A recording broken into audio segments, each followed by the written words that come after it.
जन्माष्टमी के दिन अस्तित्व में आएगी कोरोना वैक्सीन। 12 अगस्त को वैक्सीन को रजिस्टर करेगा रूस। दोस्तों, भारत समेत जब पूरी दुनिया भगवान कृष्ण का जन्मदिन मना रही होगी, ठीक उसी समय दुनिया के सामने कोरोना की पहली वैक्सीन भी अस्तित्व में आ जाएगी। दोस्तों, ये बड़ा संयोग माना जा रहा है। भगवान कृष्ण के पैदा होने पर कंस के बुरे दिन शुरू हो गए थे और अब ठीक एक दिन बाद जन्माष्टमी के दिन कलयुग से कोरोना का खात्मा शुरू हो जाएगा।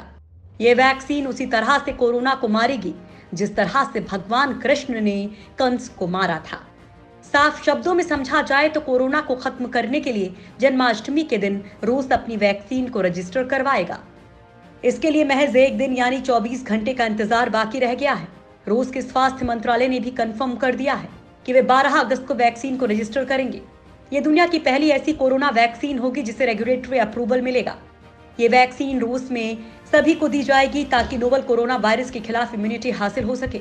रूस पहले ही दावा कर चुका है कि उसकी वैक्सीन के क्लिनिकल ट्रायल 100% सफल रहे हैं और इस वैक्सीन से किसी तरह के नुकसान के संकेत नहीं मिले हैं।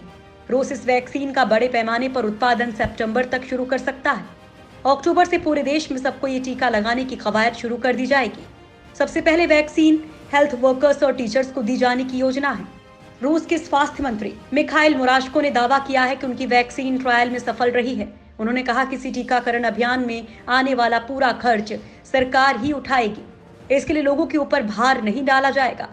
वहीं रूस के उप स्वास्थ्य मंत्री ओलेग ग्रिबनेव के मुताबिक फिलहाल वैक्सीन का तीसरा यानी कि अंतिम चरण ट्रायल चल रहा है और ये बहुत ही महत्वपूर्ण है। उन्होंने इस वैक्सीन के प्रभाव के बारे में बताते हुए कहा कि इसका पता तो तब चल पाएगा जब बड़े पैमाने पर लोगों के अंदर रोग प्रतिरोधक क्षमता विकसित हो जाएगी। कुछ रिपोर्ट्स में कहा गया है कि अलेक्जेंडर के अलावा रिसर्च और मैन्युफैक्चरिंग में शामिल अन्य लोगों ने सबसे पहले खुद को टीका लगवाया है। दरअसल गामलिया रिसर्च इंस्टीट्यूट की बनाई इस वैक्सीन को एडेनो वायरस के आधार पर बनाए गए पार्टिकल्स का यूज करके बनाया गया है। वहां के प्रमुख अलेक्जेंडर गिन्सबर्ग की माने तो जो पार्टिकल्स और ऑब्जेक्ट्स खुद की कॉपीज बना सकते हैं उन्हें जीवित माना जाता है। उनके मुताबिक वैक्सीन में जो पार्टिकल्स यूज हुए हैं वे अपनी कॉपीज नहीं बना सकते हैं। अलेक्जेंडर के मुताबिक कुछ लोगों को वैक्सीन की डोज दिए जाने पर बुखार आ सकता है। इसके लिए उन्होंने पैरासीटामोल के इस्तेमाल की सलाह दी है। रूस की वैक्सीन पर WHO ने उठाए सवाल। दोस्तों, रूस भले ही अपनी कोरोना वैक्सीन को कारगर बताकर 12 अगस्त को रजिस्टर कराने की तैयारी कर रहा हो, लेकिन विश्व स्वास्थ्य संगठन समेत दुनिया के कई देश इस पर सवाल खड़े कर रहे हैं। ब्रिटेन और अमेरिका समेत कई अन्य देशों के विशेषज्ञ इस वैक्सीन की सुरक्षा और प्रभावशीलता पर सवाल उठा रहे हैं। ब्रिटेन ने तो रूस की इस वैक्सीन का इस्तेमाल करने से ही साफ इनकार कर दिया है। असल में इसकी वजह यह है कि रूस ने इस वैक्सीन के परीक्षण से संबंधित कोई भी साइंटिफिक डेटा जारी नहीं किया है। अब दूसरे देश भले ही संदेह करें, लेकिन रूस को अपनी वैक्सीन पर कोई भी संदेह नहीं है। तभी तो वो अक्टूबर से टीकाकरण अभियान चलाने की बात कह रहा है। विश्व स्वास्थ्य संगठन ने भी कहा है कि उन्हें रूसी वैक्सीन से जुड़ी कोई आधिकारिक जानकारी या डेटा नहीं मुहैया करवाया गया है। ऐसे में सवाल खड़े होना लाजमी है। तुर्की ने भी किया कोरोना वैक्सीन बनाने का दावा। दोस्तों, अमेरिका, रूस, भारत और चीन के बाद अब तुर्की ने भी स्थानीय स्तर पर कोरोना वैक्सीन विकसित कर ली है। राष्ट्रपति एर्दोगन ने दावा किया है कि तुर्की कोरोना वायरस की वैक्सीन बनाने वाला दुनिया का तीसरा देश बन गया है। एर्दोगन ने दावा किया है कि अमेरिका और चीन के बाद कोरोना की वैक्सीन बनाने वाला तुर्की तीसरा देश है। कोरोना के खिलाफ तुर्की इस समय 8 अलग अलग वैक्सीन और 10 दवा परियोजनाओं पर काम कर रहा है। निजी क्षेत्रों और विश्वविद्यालयों के साथ सहयोग करते हुए तुर्की कोरोना के खिलाफ टीके और ड्रग्स विकसित करने में महत्वपूर्ण तरीके से प्रगति कर रहा है। एर्दोगन की माने तो 2 कोरोना वैक्सीन का जानवरों पर सफलतापूर्वक परीक्षण पूरा कर लिया गया है और उनमें से एक वैक्सीन को इंसानों पर परीक्षण के लिए अनुमति दे दी गई है। अब जल्द ही इसका ट्रायल शुरू हो जाएगा। ऑक्सफोर्ड की वैक्सीन पर टिकी दुनिया की नजर।